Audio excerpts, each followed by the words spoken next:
Saudara-saudara, kita akan belajar kembali akan firman Tuhan. Ya, sebetulnya hanya untuk mengingatkan kita kembali supaya semua kita tahu bahwa apa sih sebetulnya Tuhan memanggil saudara dan saya ini, ya, dengan tujuan apa. Saudara, dalam perjalanan rohani, setiap saudara dan saya pasti mempunyai pengalaman-pengalaman pribadi bersama dengan Tuhan. Ya. Tanpa pengalaman pribadi dengan Tuhan, firman Tuhan ini nggak bisa bicara sama kita. Justru melalui pengalaman pribadi kepada Tuhan ini yang sungguh-sungguh bisa meneguhkan setiap kebenaran-kebenaran dari firman-Nya. Makanya pengalaman pribadi ini bukan kebenaran, tapi pengalaman pribadi ini meneguhkan setiap kebenaran firman Tuhan. Kebenaran itu yaitu firman Tuhan sendiri. Karena itu masing-masing kita berbeda. Misalnya ayat yang sama, saudara berbeda mempunyai pengalamannya melalui ayat itu dengan saya. Beda. Masing-masing kita juga berbeda dengan ayat yang sama.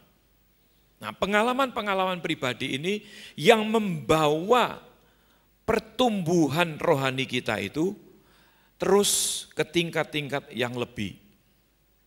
Nah, tingkatan rohani seseorang ini, saudara, ini bisa menentukan sejauh mana kita bisa percaya kepada Tuhan. Sejauh mana kita bisa mengasihi Tuhan. Sejauh mana kita bisa berserah sama Tuhan. Itu tergantung tingkatan-tingkatan rohani kita. Saya tidak merasa, oh saya sudah level ini. Oh ada mungkin yang merasa, sudah level ini. Tidak ada itu. Tapi Tuhan yang tahu. Saudara. Kita sendiri tidak tahu. Makanya penting bagi kita secara rohani ya mengerti akan hal ini. Tingkatan pertumbuhan rohani membawa kita kepada pengenalan akan Tuhan sehingga hal ini akan menentukan seberapa besar kita bisa mempercayai, bisa mengasihi serta berserah kepada Tuhan.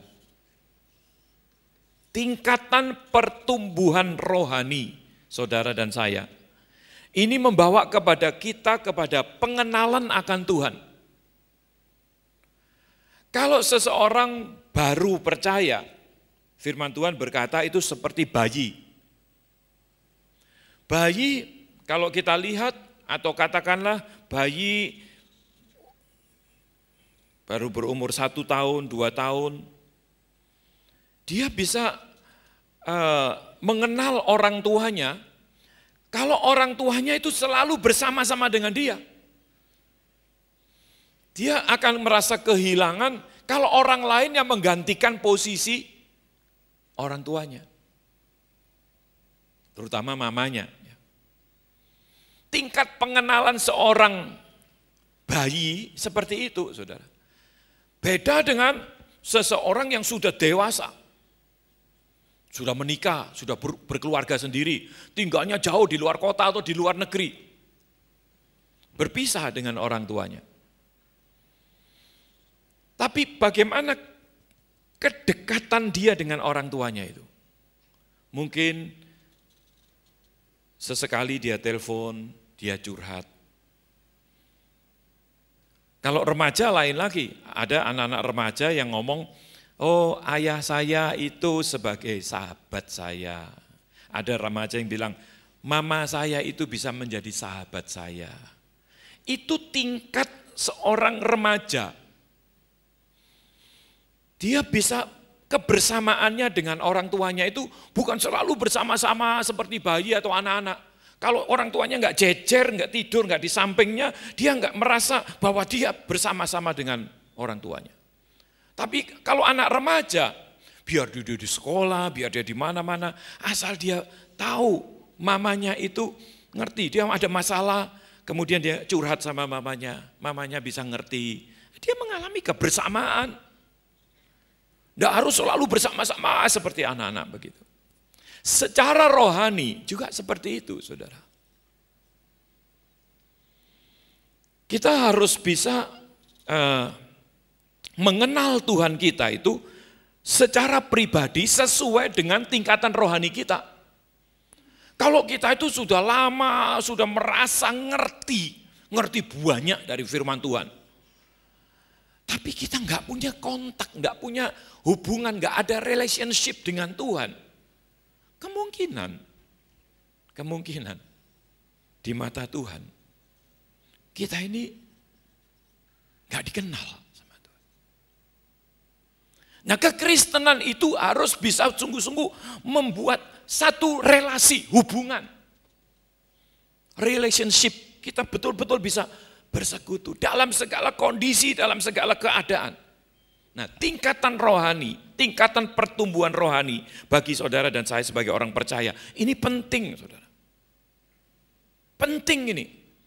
Ini yang membawa kita kepada pengenalan akan Tuhan secara pribadi.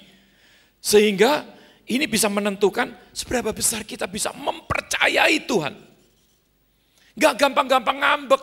Orang yang sudah bertahun-tahun katanya, wah PA terus firman Tuhan, belajar ngelontok, hafal bahasa aslinya, bahasa ininya, hafal semua.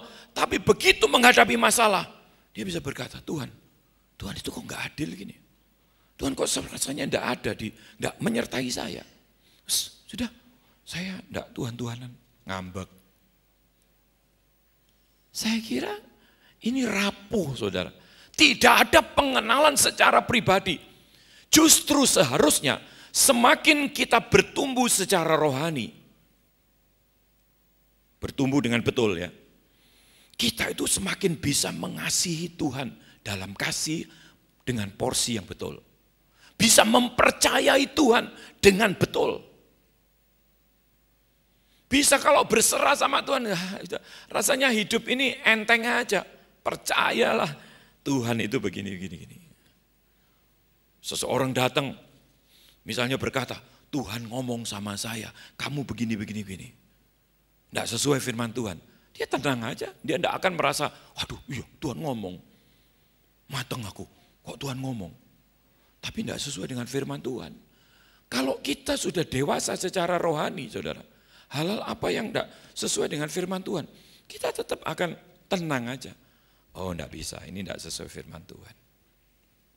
Enggak sesuai firman Tuhan, ya sudah. Biar orang ngomong, Tuhan ngomong, ya sudahlah. Ya Tuhan ngomong sama kamu, tapi Tuhan enggak ngomong sama saya. Ini bukan sombong, saudara. Tapi ini yang menentukan, karena kita mengenal siapa Tuhan kita. Gitu. Diancam misalnya. Waktu awal-awal Bukit Zion berdiri ada seseorang yang saya koreksi untuk penggunaan keuangannya, saya katakan jangan beginilah pakai uang, ini uang Tuhan. Marah dia. Terus ngancam, berkatmu itu ada di tanganku. Dalam hati saya, lu lebih dari Tuhan. Karena firman Tuhan berkata, berkat Tuhan itu ada di atas kepala orang benar. Tuhan yang membuat dan Tuhan yang menjadikan orang itu kaya atau orang itu miskin, orang itu di atas, orang itu di bawah, Tuhan semua. Nah, kata-kata seperti itu bukan kata-kata yang dari Tuhan. Itu ancaman karena emosi, karena manusia kedagingan. Ya kita nggak usah terlalu bingung, saudara. Nah, karena apa? Karena kita sudah mengenal siapa Tuhan. Tuhan itu enggak seperti itu. Ya. Jadi tingkatan pertumbuhan rohani itu membawa kita kepada pengenalan akan Tuhan, sehingga hal ini akan menentukan seberapa besar kita bisa mempercayai Tuhan, seberapa besar kita bisa mengasihi serta berserah kepada Tuhan. Karena itu bertumbuhlah. Tingkatan pertumbuhan rohani menentukan tadi. Makanya Tuhan mau supaya saudara dan saya itu bertumbuh.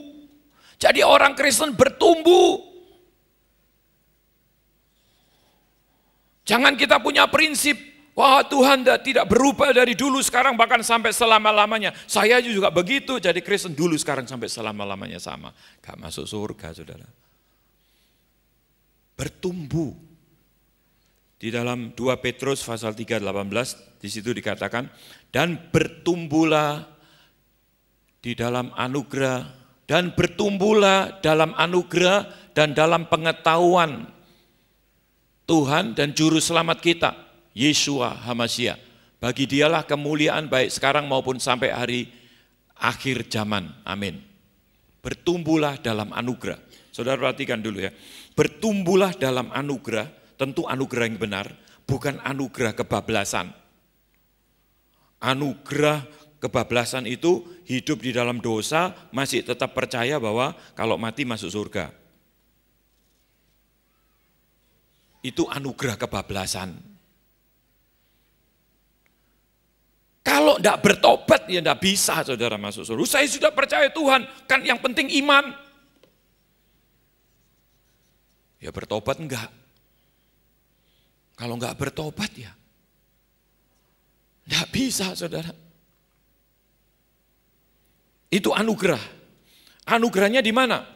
Anugerahnya itu Tuhan yang sudah membangun jalan dari dunia ini ke surga melalui Tuhan Yesus. Satu-satunya, tidak ada jalan yang lain. Firman Tuhan berkata, tidak ada di bawah kolong langit ini satu nama pun yang membawa kita bisa masuk surga, mendapatkan keselamatan selain nama Tuhan Yesus. Akulah jalan, kebenaran dan hidup.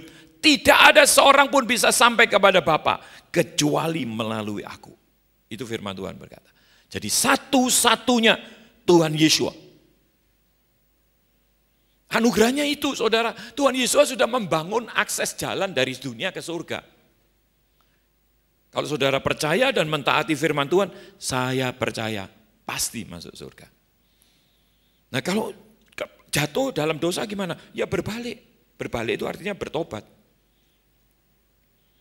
Berjalan lagi di dalam jalan-jalan Tuhan. Terus setia sampai akhir.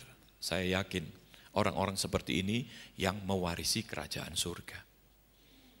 Makanya firman Tuhan di dalam ayat Yohanes 3:16 yang sudah sangat terkenal itu, karena begitu besar kasih Bapa akan dunia ini, sehingga ia mengaruniakan anaknya yang tunggal, supaya barang siapa yang percaya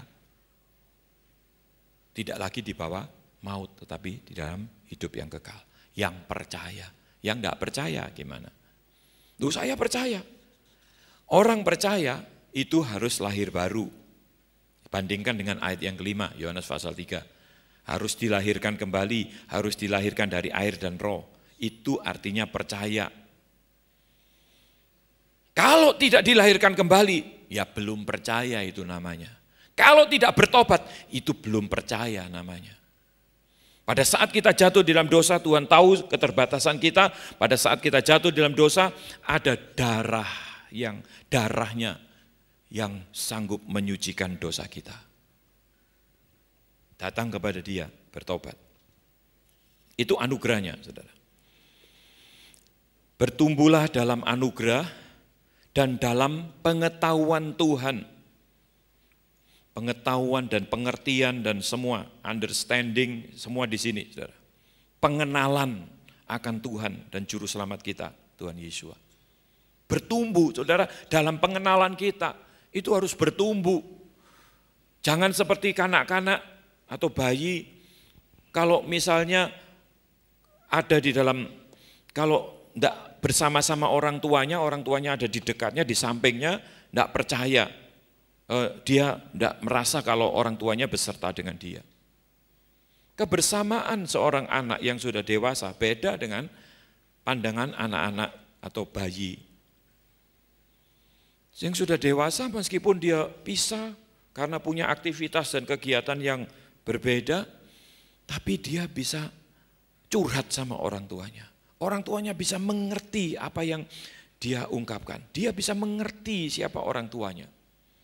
Itu dia tetap merasa kebersamaan sama dengan orang tuanya. Secara rohani juga begitu, saudara. Nah, Tuhan mau supaya saudara dan saya itu terus bersama-sama dengan Dia.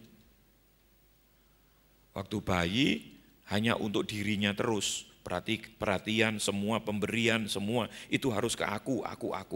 Waktu dewasa justru enggak. Justru dia sendiri mau berbagi juga dengan orang tuanya. Mau berbagi dengan saudara-saudaranya. Mau berbagi dengan orang banyak. Karena sudah dewasa. Tidak egoisnya ke dia trok, saudara.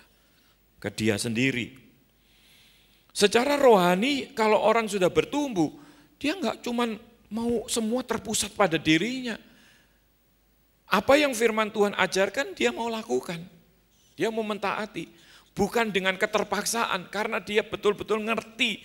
Ini yang benar, ini kebenaran yang bisa membawa saya pada keselamatan, pada janji-janji Tuhan semuanya. Ujung-ujungnya keselamatan, kehidupan yang kekal. Jadi bertumbuh ini penting, saudara. Semua kita harus bertumbuh, termasuk saya. Bertumbuh. Contoh-contoh yang ada di kitab suci, kalau kita lihat saudara, misalnya Nuh diperintahkan Tuhan untuk membuat bahtera. Nuh bukan tempat tinggalnya di pinggir pantai, rumahnya. Nuh itu hidupnya di daerah dataran tinggi, suruh buat bahtera. Kenapa Nuh bisa taat? Karena Nuh mengenal siapa Tuhannya. Jadi tingkatan pertumbuhan seseorang ini menunjukkan bagaimana ketaatannya kepada Tuhan. Dia bisa mengenal Tuhan. Kenapa dia bisa taat? Kok sama Tuhan bisa taat? Bahkan dikatakan di situ Nuh mentaati atau Nuh melakukan atau mengerjakan semua yang Tuhan perintahkan. Orang taat itu seperti itu, saudara. Tidak semua bisa mentaati Tuhan seperti itu. Itu tergantung tingkatan pertumbuhan rohaninya.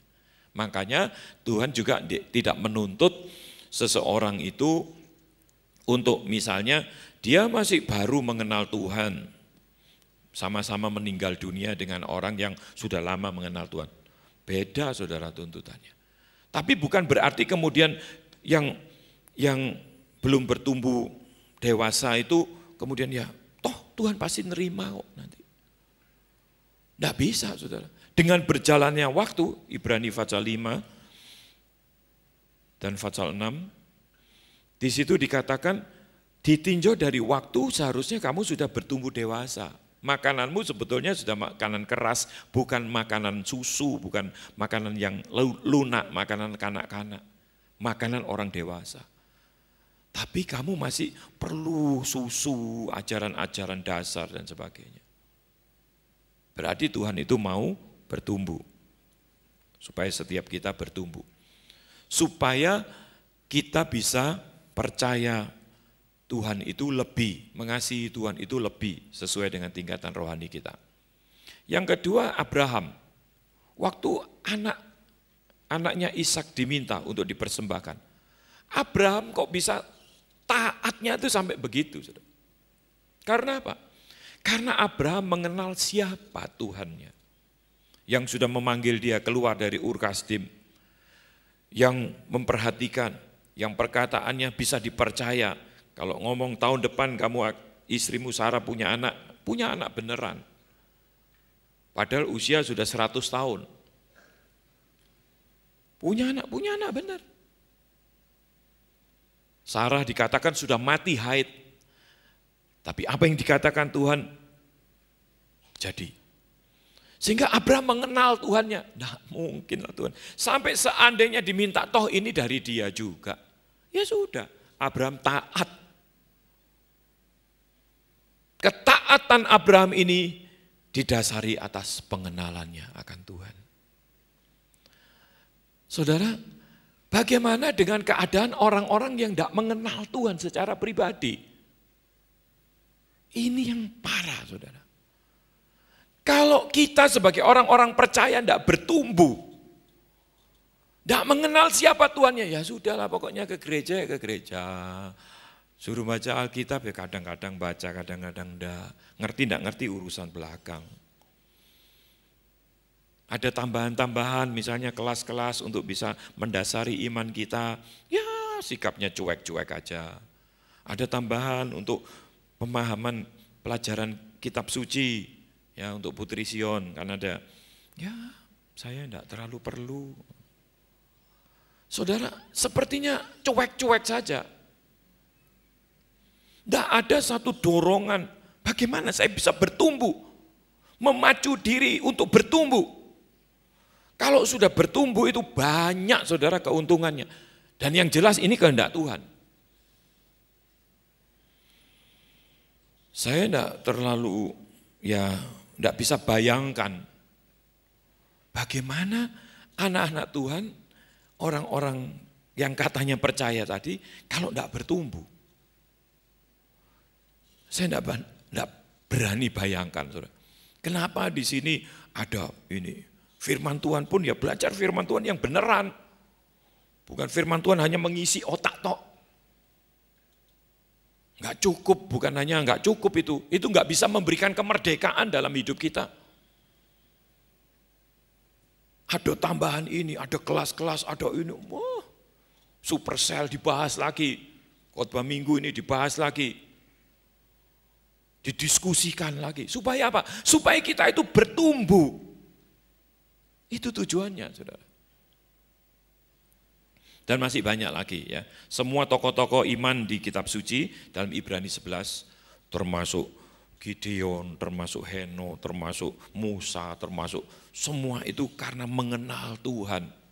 Rasul Paulus, semua karena pengenalannya akan Tuhan. Mereka itu sampai taat dan banyak yang sampai mati. Daniel, karena mereka itu mengenal Tuhannya itu sampai sedemikian rupa. Sampai mereka itu berani mati. Mempersembahkan seluruh hidupnya itu hanya kepada Tuhan. Dunia nganggapnya apa? Bodoh. Kok bisa sih? Wong Tuhan tidak nampak aja. Kok bisa sampai kayak gitu? Nah, ini untuk orang yang tidak kenal Tuhan. Merasa aneh. Makanya salib itu adalah satu kebodohan bagi orang-orang yang binasa. Tapi bagi kita yang sudah celik, salib itu kekuatan Tuhan. Justru saat-saat kita berani mikul salib, justru Tuhan membawa kita itu ke tingkat-tingkat pertumbuhan yang lebih. Kalau kita menghindari salib kita, tidak bertumbuh, saudara. Misalnya, wah percaya Tuhan menggebu-gebu. Kemudian ada saudara atau keluarga atau famili ngomong, Tuhan tidak nampak aja, mana berkatmu? Mana ini? Mana ini? Iya, sudah males lagi. Tidak berani pikul salib, nyangkal diri.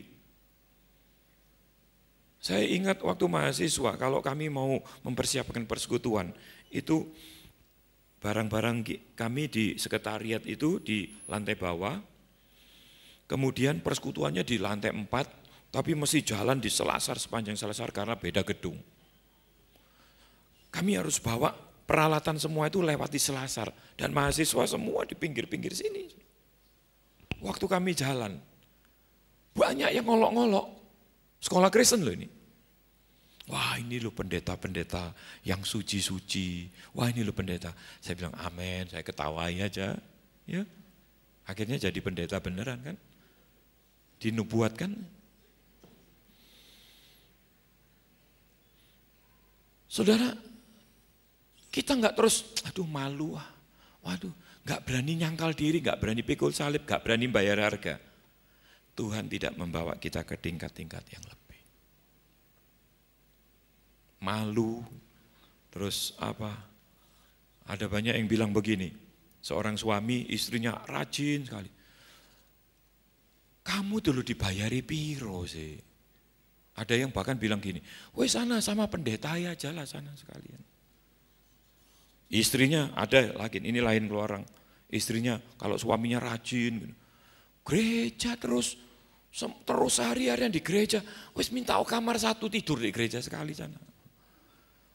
Saudara, kadang-kadang banyak orang enggak ngerti. Orang yang ngerti. Sampai Raja Daud dalam Pemazmur Dia akan katakan,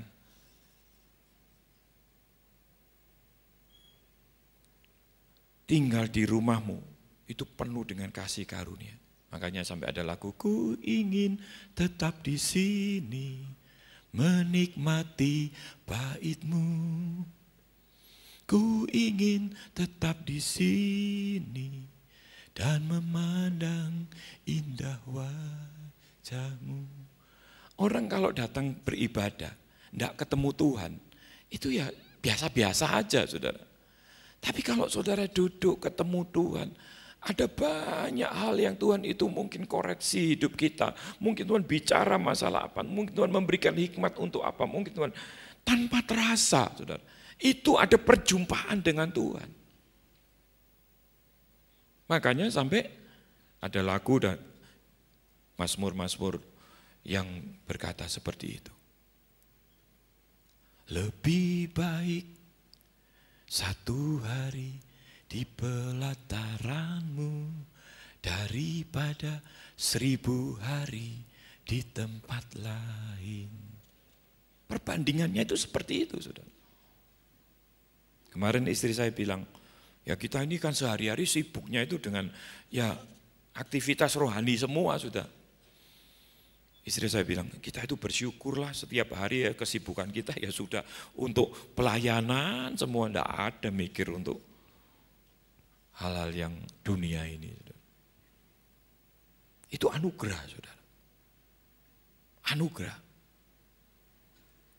Ya, masih banyak contoh-contoh yang lain di dalam kitab suci di mana mereka itu terus dibawa di dalam pengenalan akan Tuhan yang bertumbuh sampai dia mengenal siapa Tuhannya. Dia bisa mempercayai Tuhan. Kalau orang bilang itu percaya sak bongkoane, percaya bongkoan. Tidak ada yang bisa mempengaruhi. Dia percaya. Tapi ini enggak dibuat-buat loh ya saudara.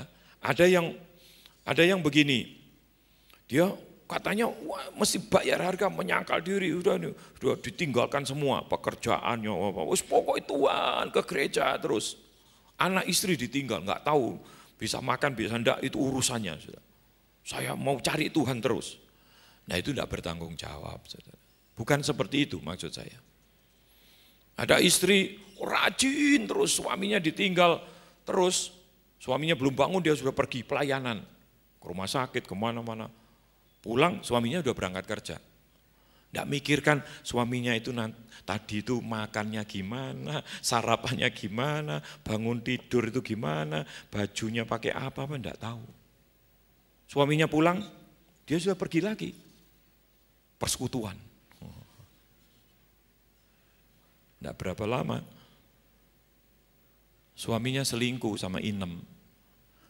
Nah gimana? Setiap hari sama Inemnya. Kok bisa begitu Tuhan? Padahal aku ini pergi pelayanan, aku berdoa, aku pergi persekutuan ini. Sekarang suamiku begitu menyakiti hatiku. Itu tidak tanggung jawab, bukan itu loh saudara. Ya.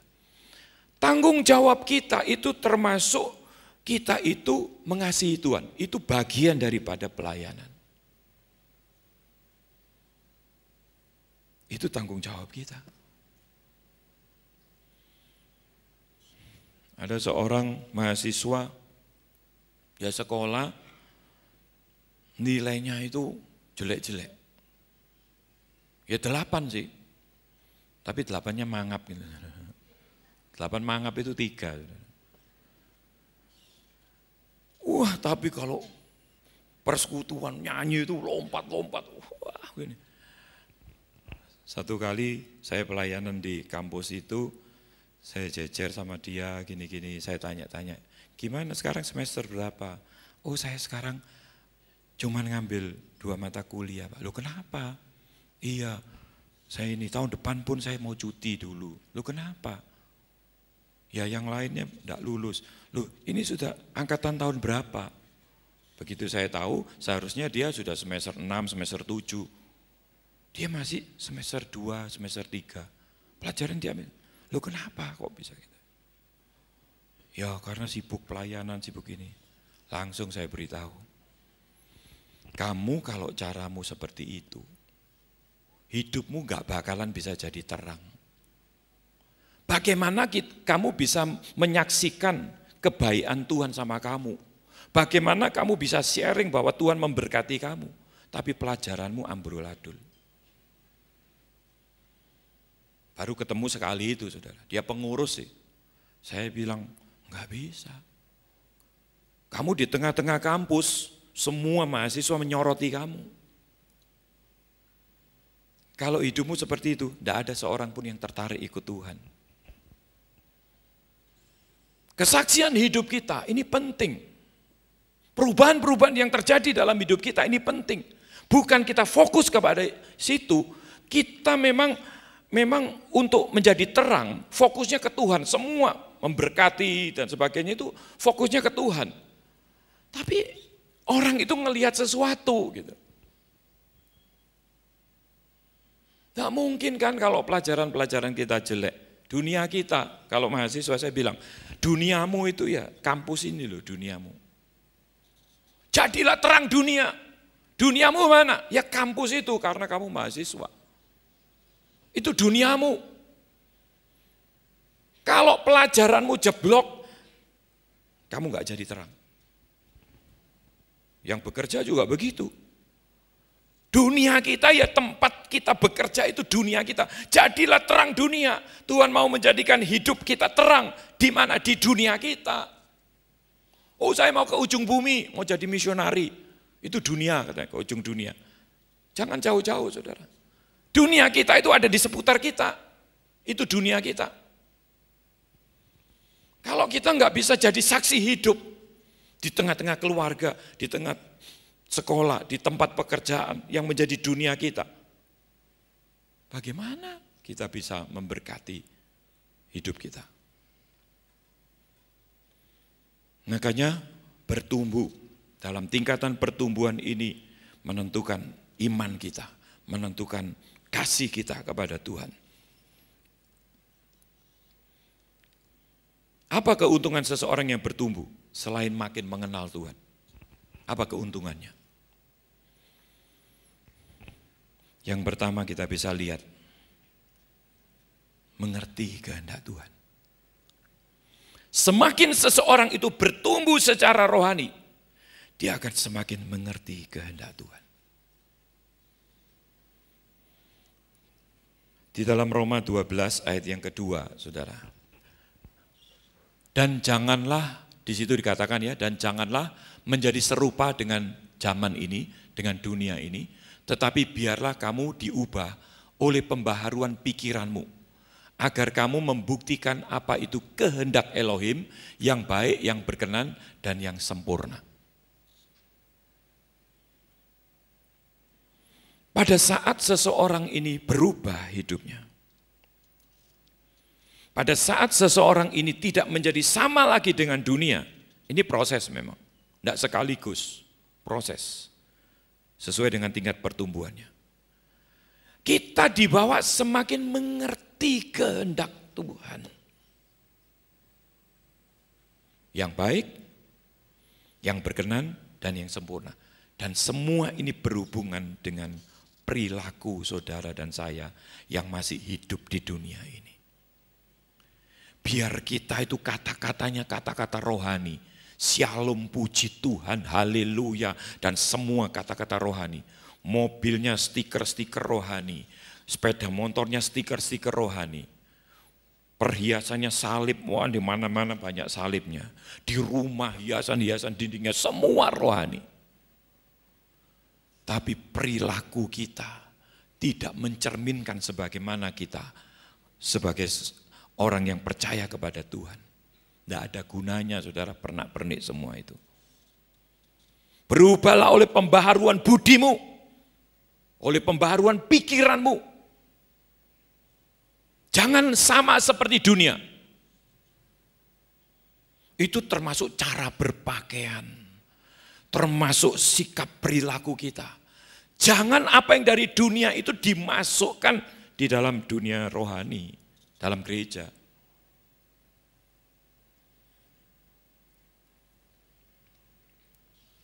Ya, pertama kita mengerti kehendak Tuhan.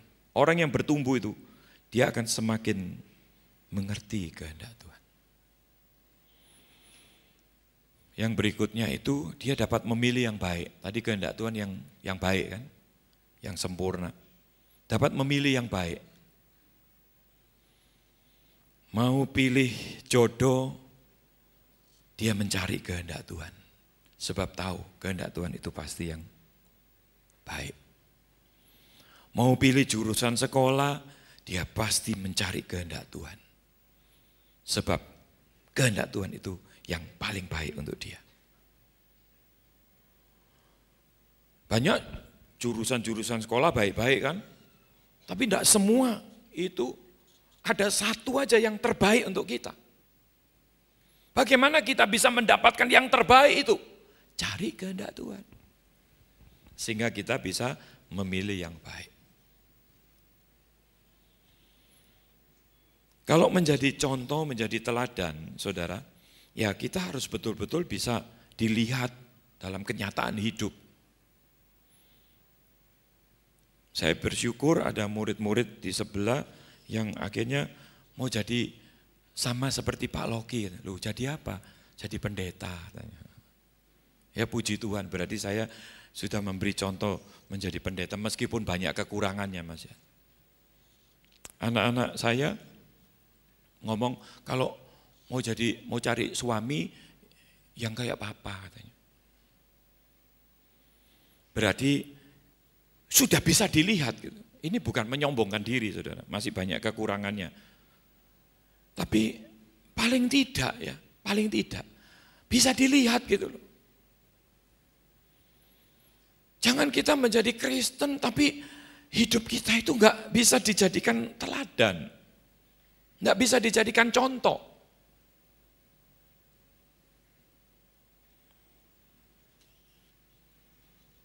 Cari kehendak Tuhan sehingga kita dapat memilih yang baik.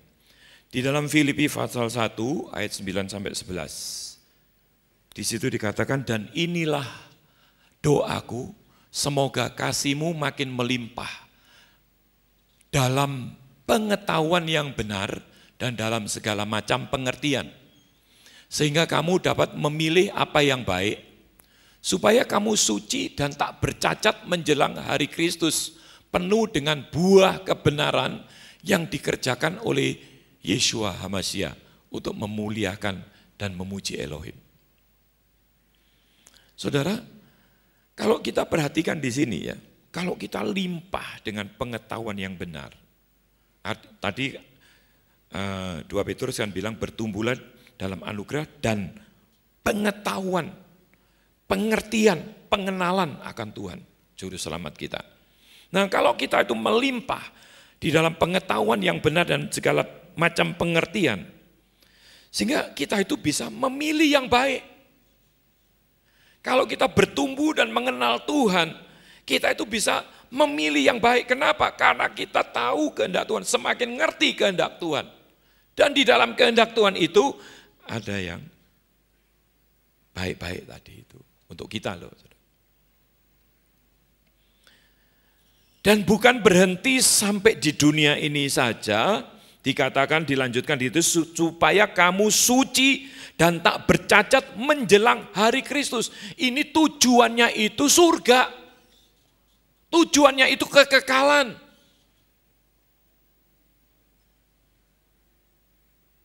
Penuh dengan buah kebenaran yang dikerjakan oleh Tuhan Yesus untuk memuliakan dan memuji Elohim. Saudara, ada banyak hal yang perlu kita terus lakukan sebagai orang percaya, supaya kita terus bertumbuh, limpah dengan kasih, dengan pengetahuan yang benar dan segala macam pengertian, supaya kita itu dapat memilih yang baik. Kalau orang Kristen yang enggak bertumbuh, enggak ngerti, gimana ya, bingung aku. Kenapa enggak duduk diam di bawah kaki Tuhan? Coba mulai bertanya-tanya sama Tuhan. Seseorang mau menikah, setiap kali ditanya, sudah berdoa, sudah bergumul. Oh, kalau sudah mau menikah berarti waktu konseling itu berarti sudah bergumul. Ini yang belum. Om doakan aku mau punya pacar cepat-cepat. Sudah berdoa? Sudah. Jawabannya apa? Belum ada jawabannya, ya tungguin. Seringkali kita, wah saya begini-begini, sudah berdoa? Sudah. Jawabannya apa? Enggak tahu. Saudara, kalau berdoa itu tunggu sampai jawabannya apa? Baru kita bertindak, itu yang terbaik pasti yang kita dapat. Kalau belum tahu jawabannya, tapi sudah berdoa, belum tahu jawabannya apa, sudah melangkah, kemudian menemukan sesuatu yang menggagalkan, membuat kita malah terjerumus, membuat kita, loh kok gini, padahal saya sudah berdoa.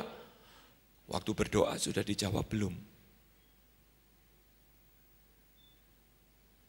Belum. Loh ya itu masalahnya. Tidak mendapat yang terbaik.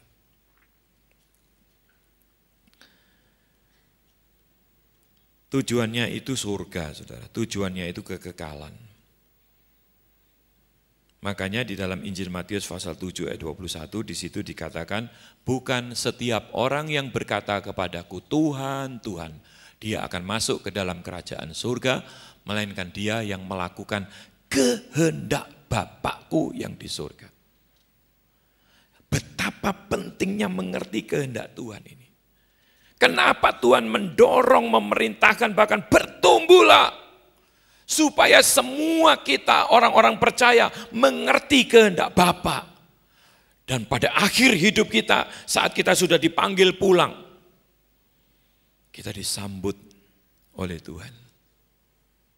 Bukan malah diusir. Matius pasal 7 ayat, ini kan konteksnya, pergilah kamu, hai pembuat kejahatan, aku tidak mengenal kamu. Karena yang kamu lakukan bukan kehendakku, kehendakmu sendiri. Loh kayak gitu loh saudara.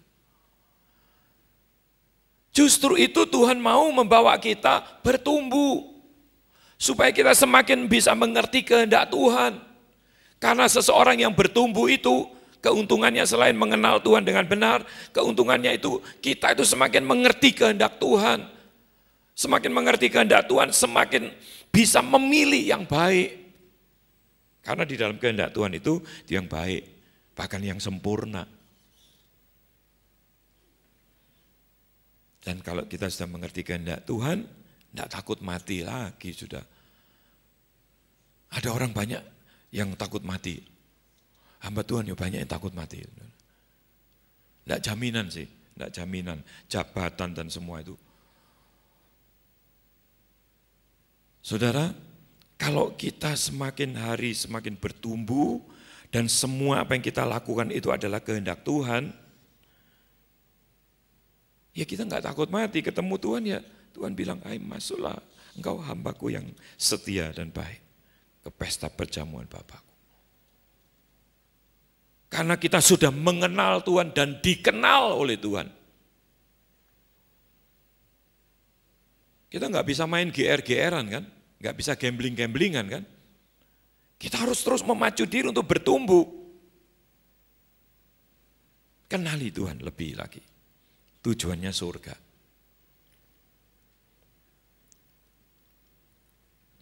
Bagaimana bisa mengalami pertumbuhan yang terus-menerus? Pertumbuhan yang terus-menerus. Sesuai dengan waktunya Tuhan kita terus bertumbuh. Ada progres secara rohani itu terus dibawa ke tingkat-tingkat yang lebih lagi. Tentu kita merindukan hal ini kan. Bagaimana caranya? Saudara, kuncinya adalah melalui hubungan pribadi dengan Tuhan. Kalau saudara baca dalam Kejadian 5, di situ tentang Henokh. 65 tahun Henokh punya anak, 300 tahun hidupnya bergaul dengan Tuhan. 365 Henokh diangkat sama Tuhan. Kata bergaul dengan Tuhan. Kalau Fatsal 6 ayat 9-nya, Nuh. Di situ dikatakan, Nuh itu orang yang takut Tuhan, orang yang bergaul dengan Tuhan. Makanya waktu Tuhan perintahkan sama Nuh, Nuh taat, diketawai orang. Dia itu salibnya dia menyangkal diri, ya sudah diketawai. Dia lebih mentaati Tuhan daripada malu sama manusia. Karena apa? Nuh bergaul dengan Tuhan, saudara.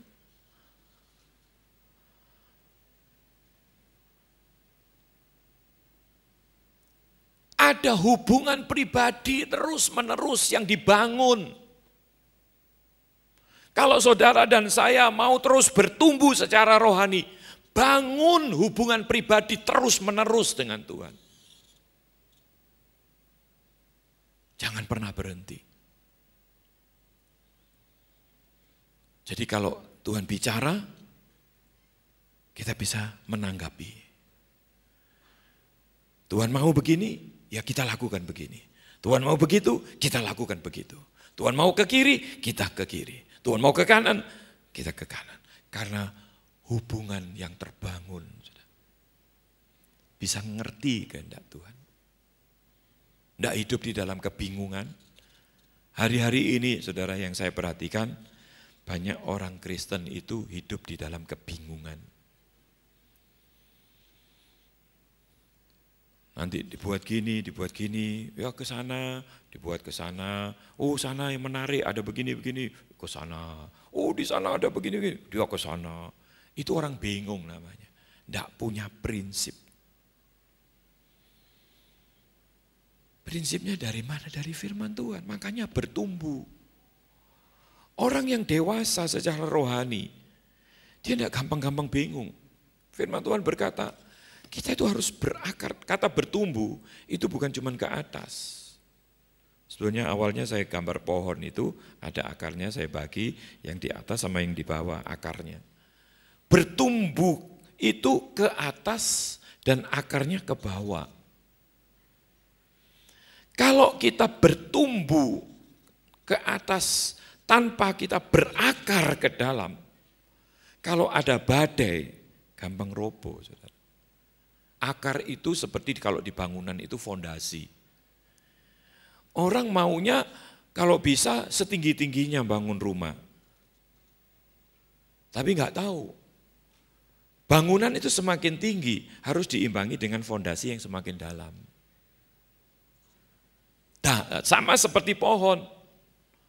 Saudara, kalau saudara perhatikan pohon-pohon yang bisa bertahan di daerah padang gurun, padang pasir dan sebagainya, itu pasti pohon-pohon yang punya akar yang dalam.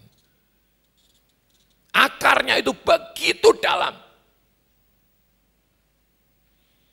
Sampai dia bisa ketemu dengan sumber air. Makanya meskipun di permukaannya itu kering, dia bisa tetap hijau. Karena akarnya sudah mencapai sumber air. Saudara dan saya kalau sudah punya hubungan yang terbangun dengan Tuhan, itu sumber kehidupan. Dunia boleh gonjang-ganjing, dunia boleh kering kelontang, kita tetap terus berbuah-buah. Karena apa? Kita sudah ketemu, kita sudah nyambung dengan sumbernya.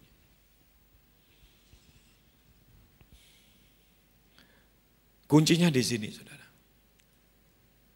Kita nggak bisa cuma lihat, hebat ya dia dipakai Tuhan, luar biasa. Kok bener loh, Nuh itu suruh bangun Batra. Dan tidak tanggung-tanggung loh, 100 tahun lebih loh bangun Batra itu. Itu hidup dalam tekanan betul itu. Kondisinya bagaimana?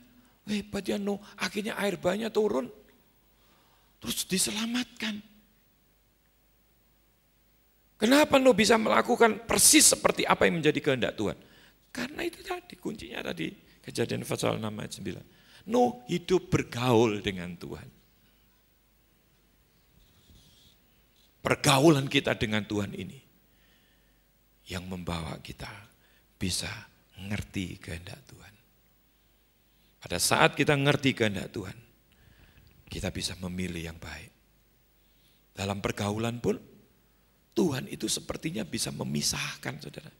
Sepertinya ya ada hikmat, ada apa. saya kok enggak cocok sama dia ya. Bukan karena karakternya beda, semua kita pasti beda lah. Enggak ada orang yang sama di dunia ini. Kok saya begini, tapi terasa enggak enak saya kalau dekat sama dia ini. Nuh, itu saudara.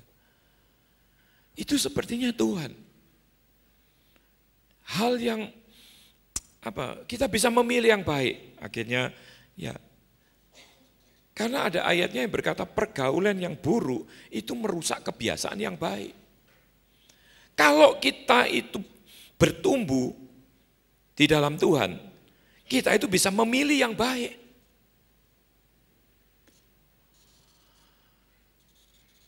Orang-orang yang bisa dalam pergaulannya baik, di keluarganya jadi keluarga baik-baik, dimanapun dia berada, yang kumpul ya orang-orang yang bisa, ya komunitas yang terbentuk itu bisa menjadi baik. Karena apa, saudara? Karena orang yang mengerti kehendak Tuhan, dia mendapatkan atau bisa memilih yang baik. Dalam pergaulan pun, ya Tuhan kirim orang-orang yang baik. Orang yang baik itu bukan berarti orang yang tidak pernah berbuat jahat, orang yang tidak pernah berbuat dosa, enggak loh saudara. Tapi dia itu bisa sehati, sevisi, mencari Tuhan, mencari kebenaran. Itu kita bisa sehati. Bukan berarti tidak pernah terjadi perbedaan pendapat, pasti sering, justru sering. Suami istri aja coba lihat, justru sering ada perbedaan pendapat, ada. Tapi kalau kita sudah sehati itu, meskipun dalam keberbedaan yang ada, akhirnya ujung-ujungnya, oh iya, salah satu bisa ngelihat, oh iya itu yang baik. Kalau enggak suaminya yang lihat atau istrinya yang lihat. Saudara, seseorang pernah saya kasih tahu, karena dia yang memegang pelayanan ini, dia yang tahu di lapangan. Kemudian dia berhubungan dengan departemen lain. Departemen lain bilang sama saya, ini gini-gini, ya tentu kan kalau memang enggak cocok ya ditolak aja. Kemudian yang ini bilang, cuma minta ACC saya, sudah ditolak. Loh, kalau menurut kamu baiknya bagaimana? Ya enggak tahu kan sudah terakhir ya keputusannya sama Pak Loki sudah ditolak ya ditolak. Loh, saya malah coba duduk. Kalau menurut kamu yang terbaik apa? Saya kasih tahu saya enggak tahu di lapangan. Kalau menurut kamu yang terbaik itu begini, lakukan. Asal punya alasan. Saya beritahu. Yang ini departemen ini pertimbangannya begini. Yang ini punya pertimbangannya begini. Saya berusaha di tengah, saya bilang. Kalian yang tahu medannya, di lapangan bagaimana? Ayo, coba pengen tahu. Keputusannya apa? Ini supaya dapat yang terbaik. Kita enggak bisa terus, enggak tahu, sudah keputusan atasan begitu ya sudah saya nurut. No, bukan seperti itu, saudara. Justru saya selalu pengen tahu, loh yang terbaik menurut kamu apa? Saya beritahu, saya enggak tahu di lapangan loh. Ya ini seandainya begini. Nah, pertimbangan yang ini dari departemen ini begini, gimana bisa gabungkan ini supaya kita bisa dapat yang terbaik. Saudara, ini perlu hikmat Tuhan. Kita perlu sesuaikan dan cocokkan semua itu dengan firman Tuhan. Makanya di dalam bergereja pun kita harus tetap punya dasar dari firman Tuhan yang kuat. Kalau enggak, sebentar begini, sebentar gitu sudah ngambil keputusan, oh iya dulu salah ya. Salah ya cukup sekali, 2 kali, jangan diulangi lagi kan. 2 kali udah kebanyakan.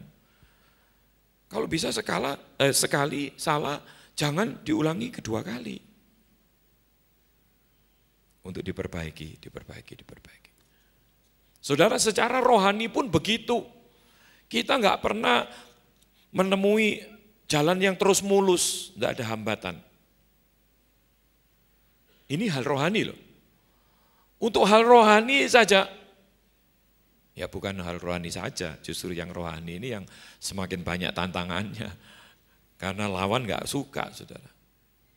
Tapi yang jelas kita harus bertumbuh supaya kita bisa mengerti kehendak Tuhan, dapat memilih yang baik. Pasti dalam seluruh aspek hidup kita itu, kita akan menemukan semua yang Tuhan berikan, yang Tuhan sediakan. Pasti itu yang terbaik untuk kita. Untuk gereja Tuhan di tempat ini, saya percaya yang terbaik yang Tuhan sudah berikan. Karena apa? Semua kita terus mencari kehendak Tuhan. Saya tadi sempat lewat di ruang doa, rame di situ mendoakan. Setiap kali mau ibadah, ada yang berdoa. Saudara. Banyak orang cuma ngelihat yang di mimbar, yang di panggung ini aja.